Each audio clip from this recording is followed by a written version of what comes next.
In this video, I want to discuss cycle syncing for those individuals who may not have a regular, consistent cycle.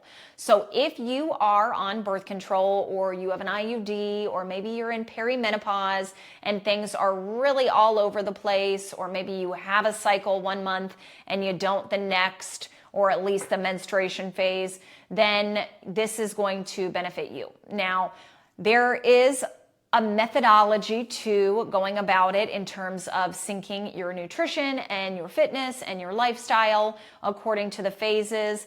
If you don't have the exact phase and you really are totally clueless, then you can either contact your physician and whoever puts you on your birth control or IUD, they might have that record where it was the last day or the first day of your last menstrual cycle when they put you on it. They might be able to tell, okay? But that is probably very slim to none in terms of how many will be able to do that. So in that case, you're going to have to go off of your symptoms, okay? So if you have symptoms, because everyone's different in terms of the amount of hormones they're putting in their body from that IUD or that birth control, and if you are still taking oral contraceptive or you're on an IUD, I think the IUD, personally, in my opinion, is going to be the better option.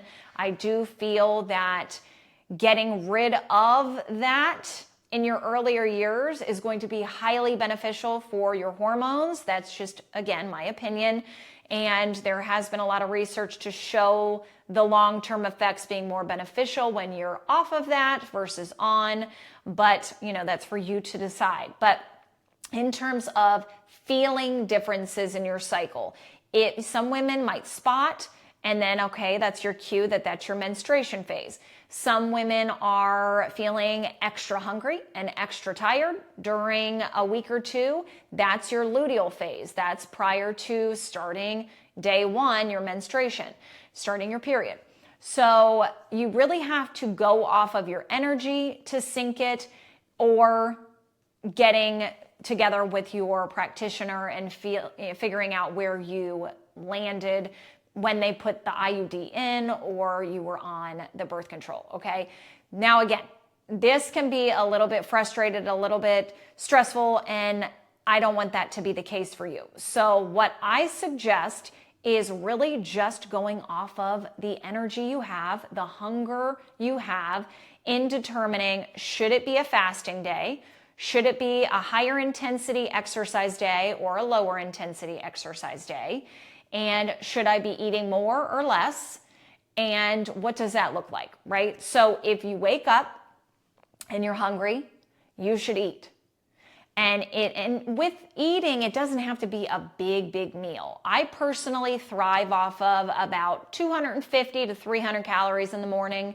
And I have my coffee, I have my water, I have my protein bar, and then I wait until lunch and I have a big meal. And then I have a little something between lunch and dinner, and that's how I do it. So typically I'm having 3 meals in a day. Sometimes I do something between lunch and dinner, sometimes I don't. But regardless, if you're hungry, you wake up in the morning, you eat. And if you aren't, and you're feeling good and you're well rested, then push that fast. If you wake up and you slept like junk, you might not be super hungry, but you didn't sleep well, your body's already stressed out because it's not optimal in that state that you've been well rested, and here you're ready for the day. You're really kind of dragging. So that's even more reason to nourish your body and have something very, very balanced, high protein for sure, and we're not going straight to the carbs, okay? I always suggest in the morning having something protein-packed, healthy fat, very minimal carbs. Now, if you're having something and then you're working out and you feel you need that carb boost to fuel your workout, then that's fine, okay? But if you wake up hungry, you wake up unrested, eat, okay? And then if you're not, then push it. If you're feeling great, then really try to push that fast. Push that first meal back. It's going to benefit you if you're in a place hormonally to receive it well. If you know you're in a really wonky place, your hormones are all out of whack, then I definitely need you to eat in the morning, period. Do not mess around with that first fast. You need to nourish your body, nourish your hormones, and then, we'll worry about the fasting days when you're in a hormonally sound place. But for those individuals who don't know for a fact that you're not healthy hormonally, then you gauge it off of your hunger and your sleep, okay, and your energy level. So, and that usually coincides with your sleep.